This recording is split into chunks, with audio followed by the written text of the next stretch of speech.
बिस्मिल्लाहिर्रहमानिर्रहीम। तमाम देखने और सुनने वालों को अपने सोशल मीडिया प्लेटफॉर्म से एक दफ़ा फिर अस्सलामु अलैकुम वरहमतुल्लाहि वबरकातुहू। आपको अपने यूट्यूब चैनल पर खुशामदीद कहता हूँ।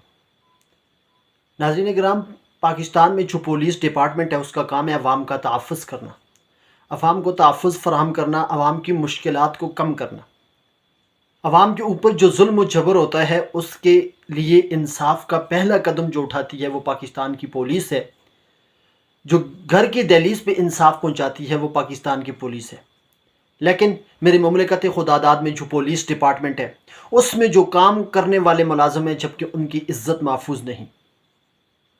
हालिया मार्च के महीने में 4 खुदकुशियाँ पुलिस डिपार्टमेंट पर एक सवालिया निशान है कि इन खुदकुशियों की वजह क्या है। क्या पुलिस डिपार्टमेंट का इनके ऊपर कोई प्रेशर था?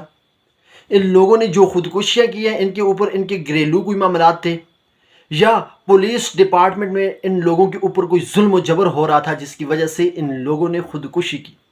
इस मामले पर तफसील से बात करने से पहले आपसे गुजारिश है कि अगर आपने अभी तक मेरे यूट्यूब चैनल को सब्सक्राइब नहीं किया तो प्लीज़ मेरे चैनल को ज़रूर सब्सक्राइब कर लें और साथ बेल आइकन को ज़रूर क्लिक करें ताकि मेरा और आपका ये जो सोशल मीडिया का साथ है ये बरकरार रह सके।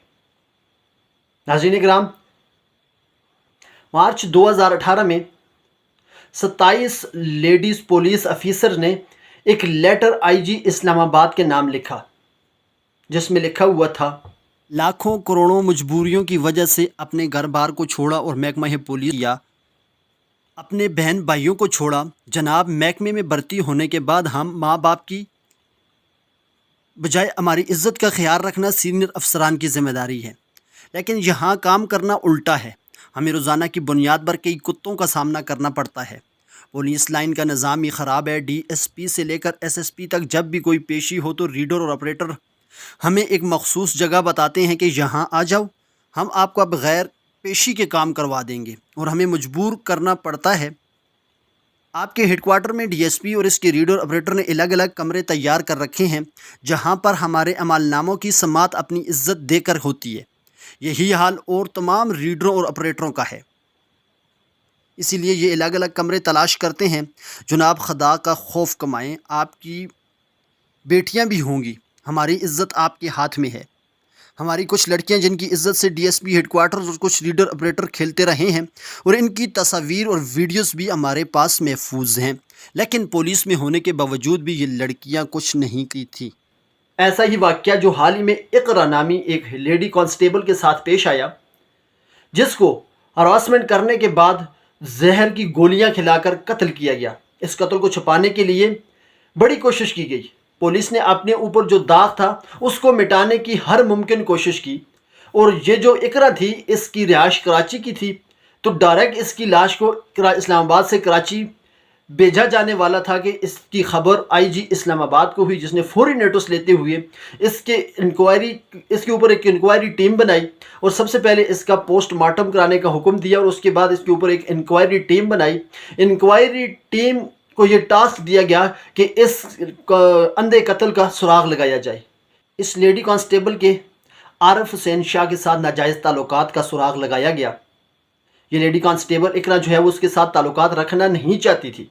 बज़ाहिर इस शख्स ने इकरा को अपनी भतीजी ज़ाहिर किया हुआ था, अपनी बेटी उसको मानता था, लेकिन कितना खौफनाक और कितना भयानक चेहरा इस शख्स का सामने आया कि इसने अपनी बेटी का दर्जा देकर उसके साथ हरासमेंट, उसके साथ ज़्यादती की और उसके बाद इस लड़की को कत्ल किया। पुलिस ने मज़ीद कार्रवाई करते हुए आरिफ हुसैन शाह को गिरफ्तार कर लिया और उसके घर की सीसीटीवी फुटेज भी जो है वो हासिल कर ली गई है। इसके पासपोर्ट का नंबर भी एफआईए को दिया गया है कि ये कहीं मुल्क से बाहर फरार ना हो जाए, और इसके मोबाइल का सारा डेटा भी जो है वो पुलिस ने हासिल कर लिया है।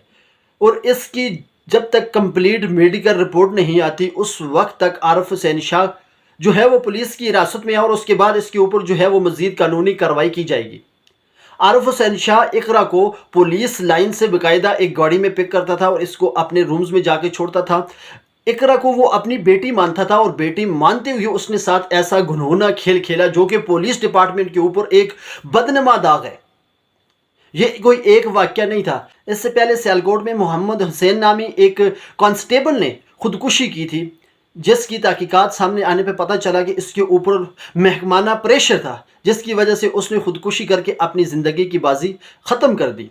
इसके बाद लेडी सब इंस्पेक्टर मैरी रोज ने गंदम की जहरीली गोलियां खाकर अपनी जिंदगी का खात्मा किया। मैरी रोज का जो शोहर था दिलावर, वो भी स्पेशल ब्रांच में लाहौर में सब इंस्पेक्टर के ओहदे पर फाइज था। ये दोनों अलग अलग शहरों में ड्यूटी करते थे। इनके दरमियान यही तनाज़ा था कि जो मैरी रोज है वो भी वेडलॉक के जरिए अपनी ट्रांसफ़र करवा कर लाहौर आ जाए। ये इसके शोहर का उसके ऊपर दबाव था कि या तो वो नौकरी छोड़ दे या वो वेडलॉक के जरिए अपनी ट्रांसफ़र करवा कर लाहौर आ जाए, क्योंकि कानूनी जो इसके ऊपर प्रेशर है उसमें मैं इसकी मदद कुछ भी नहीं कर सकता, क्योंकि ये मुझसे दूर है, ये दूसरे ज़िले में है और मैं लाहौर में हूँ। फैमिलीज़ राय ने बाद में इस चीज़ की तस्दीक की है कि इन दोनों के दरमियान ये जो तनाज़ा था ये मौजूद था, जिसकी वजह से मैरी रोज़ ने 13 मार्च को गंदम की जहरीली गोलियां खाकर अपनी ज़िंदगी का जो है वो ख़त्मा कर दिया। आखिर पुलिस डिपार्टमेंट में ये जो खुदकुशियाँ हो रही हैं, इसकी असल वजह क्या है? अरबाब इख्तियार को इन चीज़ों का नोटिस लेना होगा कि पुलिस डिपार्टमेंट के अंदर जो काली भेड़ें हैं, जो दरिंदे हैं, जो जालिम भेड़िए हैं, उनको बाहर निकालना होगा। नहीं तो ये पुलिस के चेहरे पर एक बदनमा दाग रहेगा और जो आवाम है उसका भी पुलिस के ऊपर से एतमाद उठ जाएगा। इकरा के साथ जो जुल्म हुआ है उसके हवाले से मैंने अपनी आवाज़ आप तक पहुंचा दी है और आगे अरबाब इख्तियार तक पहुंचाना आपका काम है। इकरा की आवाज़ बनिए और इस वीडियो को ज़्यादा से ज़्यादा शेयर कीजिए।